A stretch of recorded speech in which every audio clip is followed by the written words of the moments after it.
আসসালামু আলাইকুম। সবাইকে একটি ভিন্ন ধরনের খবরে সুস্বাগতম জানাচ্ছি। লন্ডন থেকে আমি শরীফ চৌধুরী।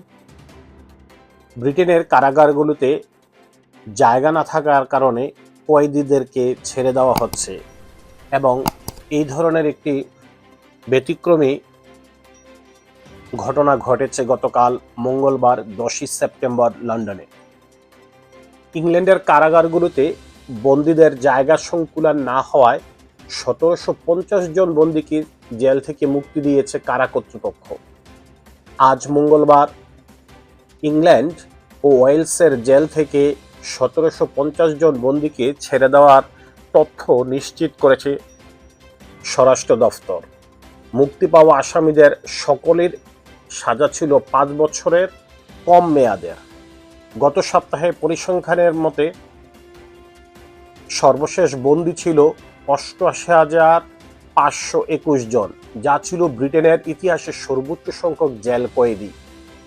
লেবার সরকার ক্ষমতায় এসেই ঘোষণা দিয়েছিল যে কিছু বন্দীদের মুক্তি দেওয়া হবে। এরই ধারাবাহিকতায় আজ ছেড়ে দেওয়া হয়েছে ১৭৫০ জনকে।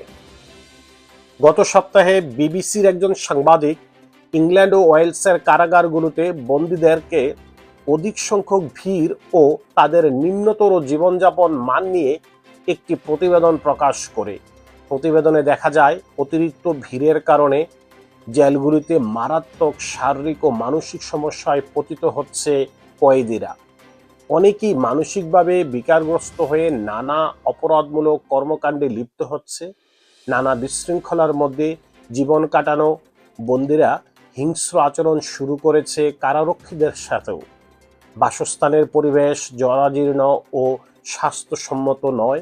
এই প্রতিবেদন প্রকাশের পর এটিকে আমলে নেয় বর্তমান লেবার সরকার, যার ফলশ্রুতিতে আজ মুক্তি দেওয়া হয় ১৫০০-এর উপর বন্দীকে। এই ছিল আমার কাছে লন্ডন থেকে আজকের সর্বশেষ সংবাদ। নতুন কোনো সংবাদে যুক্ত হব, ততক্ষণ পর্যন্ত আপনারা সকলেই ভালো থাকবেন। আল্লাহ হাফেজ।